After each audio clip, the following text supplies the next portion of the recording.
Kamusta Cancerians? Welcome to Like a Tarot. Alamin natin ang kapalaran mo or situation gamit itong rune. Mamaya gamit naman ang tarot cards, aalamin natin kung ano ang situation mo, situation ng person mo, at saka ang relasyon nyo. Aalamin din natin yung feelings ng person mo.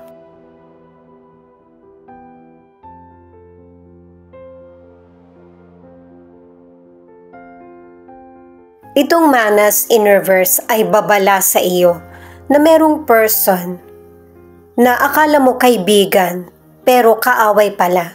Kasi kapag talikod mo na, iba na yung sinasabi niya patungkol sa iyo. Posible din na lihim yung galit sa iyo ng person na ito kaya pinag-iingat ka. Maybe meron kang nasabi na sa'yo normal lang pero dun sa person ay nasaktan siya.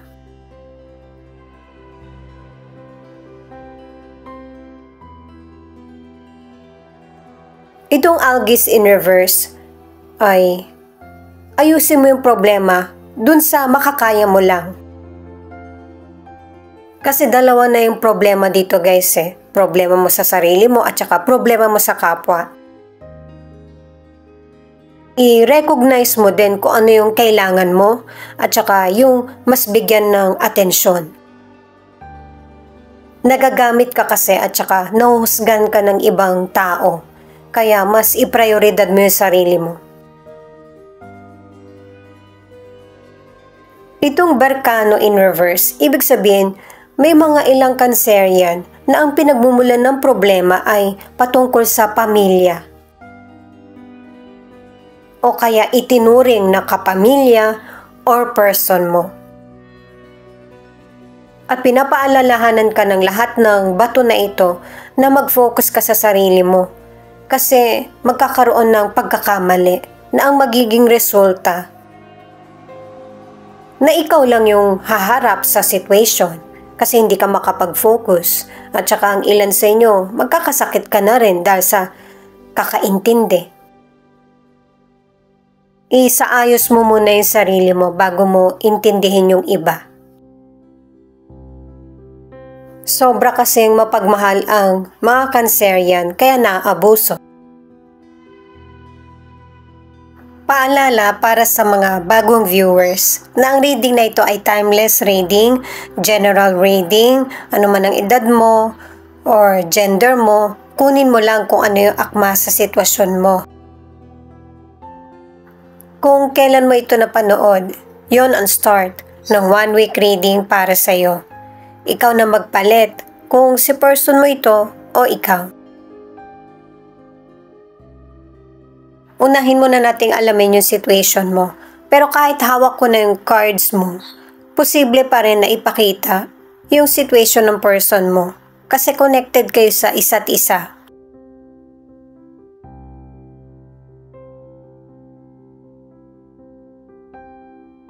Five of Pentacles, Seven of Cups, the Hermit in reverse. Pinapakita sa cards mo na may mga temporary problem na kinakaharap ka sa ngayon. Pero unti-unti, nakikita mo na yung solution sa mga problems mo. Kasi may ilang Cancerian na naparalyze ka sa takot at saka feeling mo powerless ka sa situation na hindi naman ito yung totoo. Na ibabalik mo yung positibong pananaw sa buhay at saka yung dati mong lakas. Magiging maganda rin yung outcome ng mga decisions mo. Para sa ilan sa career or negosyo, nagkakaroon ka ng problema. Hindi sumasapat yung kita mo sa career or negosyo, pero sa ngayon, mas gumagawa ka na ng paraan. Iniisip mo na meron pang solusyon na para mapagtagumpayan or mas mag-improve yung career mo or negosyo. magkakaroon ka ng mga magandang pagkakataon na para makita mo ng malinaw at maintindihan kung ano yung direksyon na dapat mong tahakin sa career o negosyo. Sa mga sitwasyon na napagdaanan mo, nasubukan yung pasensya mo, kaya mas lalo ka magiging maunawain at saka yung matututo kang maghintay. At alam mo din kung ano yung hangganan ng paghihintay. Para sa ilang single, meron kang nakarelasyon sa nakaraan na hanggang ngayon ay mahal mo pa rin siya. Nasa isip mo to at puso, at saka tanggap mo na kung ano yung nangyari sa nakaraan. Yung experience mo sa kanya ang nagdala sa'yo para malaman mo kung ano yung deserve mo sa love. Ang ilan sa relationship, sobrang importante sa'yo ng relasyon mo kahit unhealthy ito. Binibigyan ka ng choices ng universe na para maisaayos mo yung buhay mo. At dahil sa choices, magkakaroon ka na ng positive na kaisipan na hindi ka na didepende sa ibang tao or sa person na karelasyon mo. Soon, magiging ready ka sa dapat magstay or dapat i-let go na relasyon or connection. Ito naman yung cards ng person mo. The Moon, Page of Swords in reverse, Four of Wands. Itong cards ng person mo pinapakita na meron siyang issue or trouble na napasukan. Pwedeng siya yung tinutukoy or ibang person na magtatraidor sa kanya. Posibleng family member ng person mo, kakilala niya, katrabaho, o kaya kaibigan. Pwedeng kinaiinggitan yung tinatamasa niyang tagumpay or gusto na siya na lang yung asahan. Naapektuhan yung person mo sa nangyayaring sitwasyon sa kanya kaya wala siya sa mood or ayaw niya nang may kausap.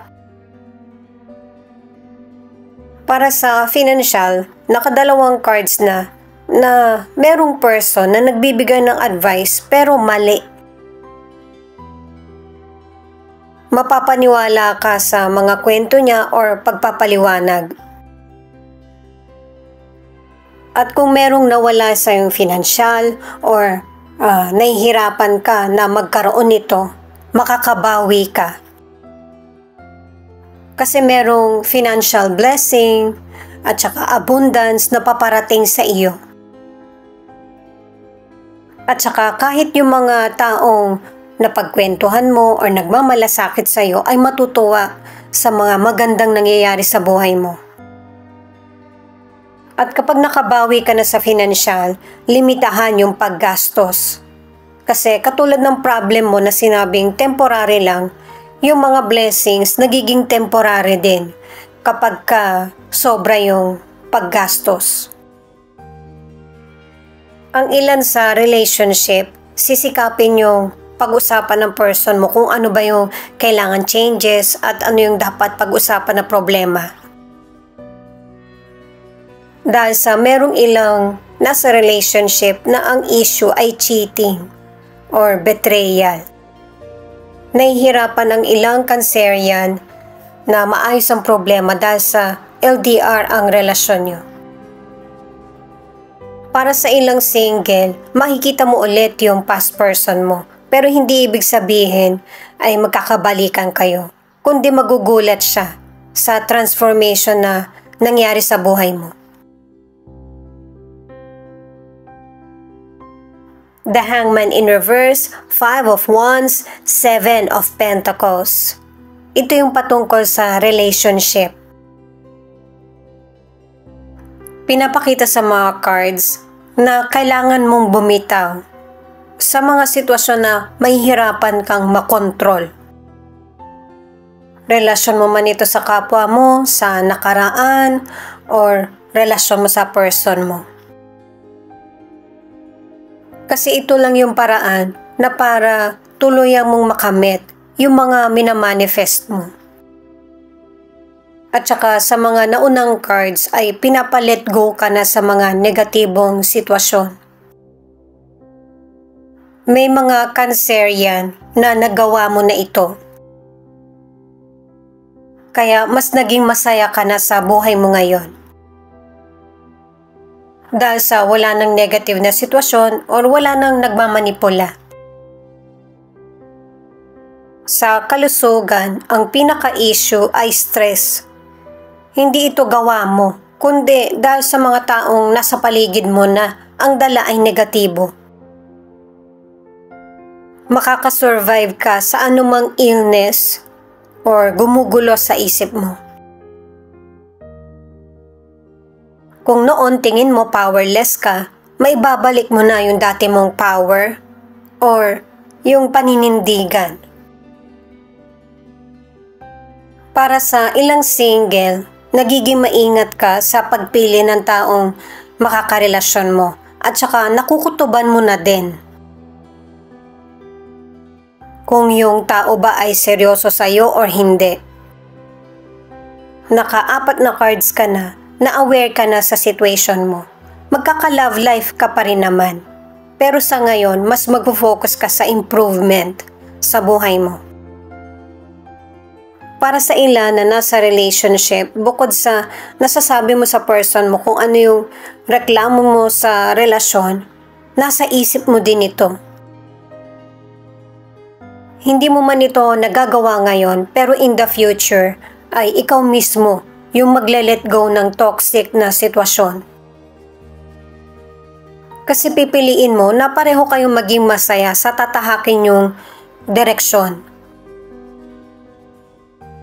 Yung effort mo, nakikita mo at saka alam mo ito.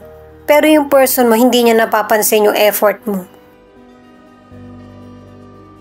Ginagawa mo ito para sa ikakabuti niyong dalawa. At saka sa relasyon nyo ng person mo, may mga panahon naman na nag-e-effort din yung person mo na maisaayos ang relasyon nyo. Kaya lang may mga nagiging hadlang o kaya ay hindi kaya ng person mo na i-control din yung sarili niyang emosyon.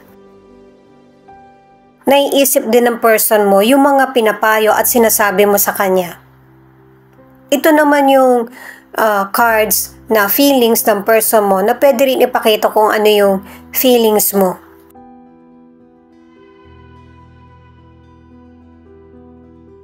Binanggit sa tarot cards na merong person na nag-traitor sa person mo. Nababaliktad yung sitwasyon kaya siya tuloy yung naiimbestigahan. May ilan naman na ikaw mismo yung nagreklamo sa kapulisan dahil sa maling gawain ng person mo.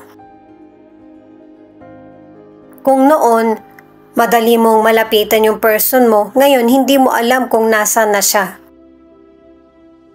Sinasadya ito ng person mo na hindi mo siya makontak or hindi mo malaman kung nasaan siya.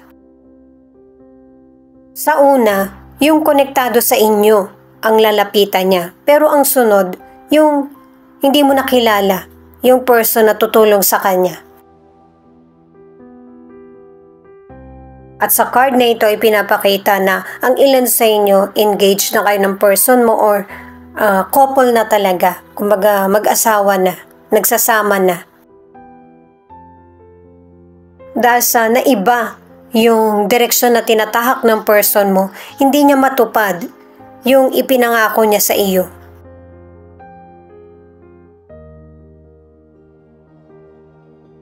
Naiisip ka niya kasi sa panahon na magkasama kayo, secure ang buhay niya.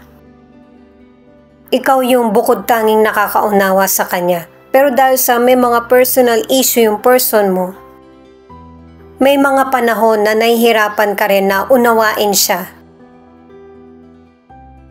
Lalo na't ang ilan sa inyo nawalan ka ng contact sa person mo. Nasa isip pa rin ng person mo yung relasyon or pamilya na binuo nyo. nagkaroon man kayo ng problema or hindi mo na siya makausap dahil sa hindi mo na alam kung nasaan siya. Ito yung masaya at magandang nangyari sa buhay niya na nasa isip niya. Kaya lang itong karmic lesson na nangyayari sa person mo,